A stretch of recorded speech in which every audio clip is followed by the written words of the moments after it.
അസ്സലാമലൈക്കും. ഇന്ന് വെത്തൾ മുളകിട്ടതാണ് കേട്ടോ ഉണ്ടാക്കുന്നത്. ചില ആൾക്കാർ ഇതിനെ കണവ എന്നും പറയും. ഞങ്ങളുടെ നാട്ടിൽ ഞങ്ങൾ വെത്തൾ എന്നാണ് കേട്ടോ പറയൽ.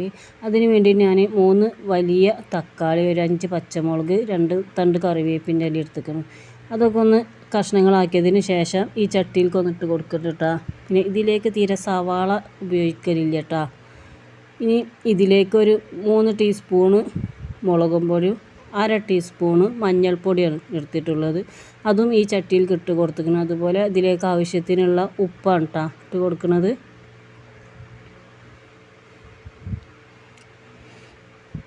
ഇനി ഇതെല്ലാം കൂടി കൈയൊന്ന് നന്നായി കഴുകിയതിന് ശേഷം കൈ വെച്ച് നന്നായിട്ട് ഇങ്ങനെ കുഴച്ചെടുക്കണം കേട്ടോ. കുഴച്ചെടുക്കൽ ഇങ്ങോട്ട് നിരടി ശരിയാക്കി എടുക്കണം. ഇതൊന്ന് വാട്ടിയിട്ടൊന്നല്ല ഉണ്ടാക്കുന്നത്. ഇതുപോലെ നന്നായിട്ട് ഇങ്ങനെ തക്കാളിയും പച്ചമുളകും കറിവേപ്പിൻ്റെ ഇലയും ഒക്കെ പാടിയൊക്കെ ആ മുളകും മഞ്ഞൾപ്പൊടിയിലും കൊണ്ട് കുഴച്ച് ഒന്നാകെ ഇങ്ങോട്ട് മിക്സ് ചെയ്തെടുക്കണം കേട്ടോ. അതിന് ശേഷം അതിലേക്ക് പുളിൻ്റെ വെള്ളം കേട്ടോ.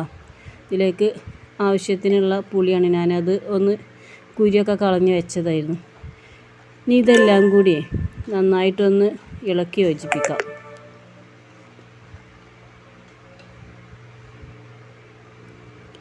തക്കാളിയൊക്കെ എടുക്കുമ്പോൾ ഇതിലേക്ക് നല്ല പഴുത്ത തക്കാളി നോക്കിയെടുക്കണം കേട്ടോ. അപ്പോൾ നല്ല ചാറ് നല്ല കട്ടി ഉണ്ടാവുള്ളൂ. ഇനി ആ ചട്ടി ഞാൻ തീയൊക്കെ ഒന്ന് കത്തിച്ച് അടുപ്പത്ത് വെച്ചിക്കണം കേട്ടോ. ആ നേരമായപ്പോഴത്തേന് കറണ്ട് ഒന്ന് പോയിക്കണം. അതാണ് ഒരു കളറ് മങ്ങി പോയിക്കണം കേട്ടോ. ഇനി ഇത് അടച്ച് വെച്ചിട്ടേ ഒന്ന് തിളപ്പിച്ചെടുക്കാം. അപ്പോൾ കറിയൊക്കെ ഒന്ന് തിളച്ച് വന്നിക്കണം കേട്ടോ. ഓവറായിട്ട് നന്നായിട്ടാണ് വട്ടി തിളപ്പിക്കരുത് കേട്ടോ. അതുകൊണ്ട് തിള ആയി വരുമ്പോൾ തന്നെ ഇതിലേക്ക് മീനിട്ട് കൊടുക്കണം കേട്ടോ. ഞാൻ ഇതിലേക്ക് വെത്തളൊക്കെ ഒന്ന് ഇട്ട് കൊടുക്കുന്നുണ്ട്. ഓവർ വെട്ടി തിളക്കുമ്പോൾ ചിലർ ഒരു മസാല വേവാനാണ്. പക്ഷേ അപ്പോൾ ആ കറീൻ്റെ ടേസ്റ്റ് പോകട്ടാ. ഞാൻ തീരെ ഓവറാണ്ട് വെട്ടി തിളപ്പിക്കൂല. ഇത് ഈ രൂപത്തിലാവുമ്പോൾ ആ കറി ഒരു അത്യാവശ്യം കട്ടിയും ഉണ്ടാവും. തിളച്ച് ഇങ്ങനെ കൂടി വരുമ്പോൾ ആ കറി ഒരു വെള്ളം വിട്ടുങ്ങാണ്ടായി വരും കേട്ടോ. മുളകിട്ട കറിയൊക്കെ ആകുമ്പോൾ. ഇനി ഇതൊന്നേ അടച്ച് വെച്ചിട്ട് ഒന്നും പാടിക്കൊന്ന് തിളപ്പിച്ചെടുക്കട്ടോ.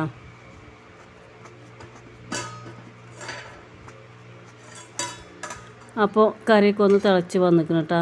പിന്നെ ഇതിന് ഓവർ വേവുള്ളൊരു സാധനമല്ലല്ലോ വെത്തൾ. ഒരു 2 തുള്ളി കഴിഞ്ഞാൽ തന്നെ വേഗം വെന്ത് വരും. ഇനി ഇത് അടച്ച് വെച്ചിട്ടേ കറി ഒന്ന് ഇറക്കി വെക്കട്ടോ. കറിയൊക്കെ ഒന്ന് ഇറക്കി വെച്ചിക്കണം. ഇനി ഇത് തൂമിച്ചെടുക്കാൻ വേണ്ടിയിട്ട് ഒരു 6 ചെറിയ ഉള്ളിയും 3 വെളുത്തുള്ളിയാണ് എടുത്തിരിക്കുന്നത്. വെളുത്തുള്ളി വലുതാണെങ്കിൽ 2 മതി കേട്ടോ. കൂടുതൽ വെളുത്തുള്ളി എടുക്കരുത്. നമ്മൾ ഇതിൽ ഇഞ്ചി വെളുത്തുള്ളി ഒന്നും ഇട്ടിട്ടില്ലല്ലോ. ഈ തൂമിക്കുമ്പോൾ മാത്രം ഇട്ട് കൊടുക്കുള്ളൂ കേട്ടോ.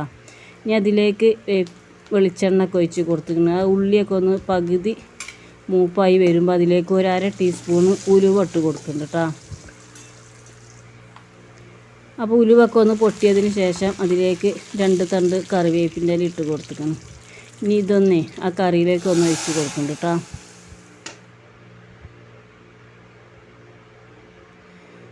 അപ്പോൾ നിങ്ങളേ ഈ രീതിയിലൊന്ന് വെത്തൽ കിട്ടുമ്പോൾ ഒന്ന് മുളകിട്ട് നോക്കിയിട്ടാ.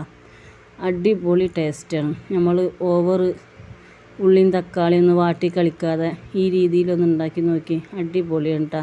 അപ്പോൾ നിങ്ങൾക്ക് ഈ വീഡിയോ ഇഷ്ടപ്പെടുകയാണെങ്കിൽ ഒന്ന് ലൈക്ക് ചെയ്യുക, ഷെയർ ചെയ്യുക, സബ്സ്ക്രൈബ് ചെയ്യുക. ഇനി അടുത്തൊരു വീഡിയോയിൽ കാണാം. അസ്സലാമലൈക്കും.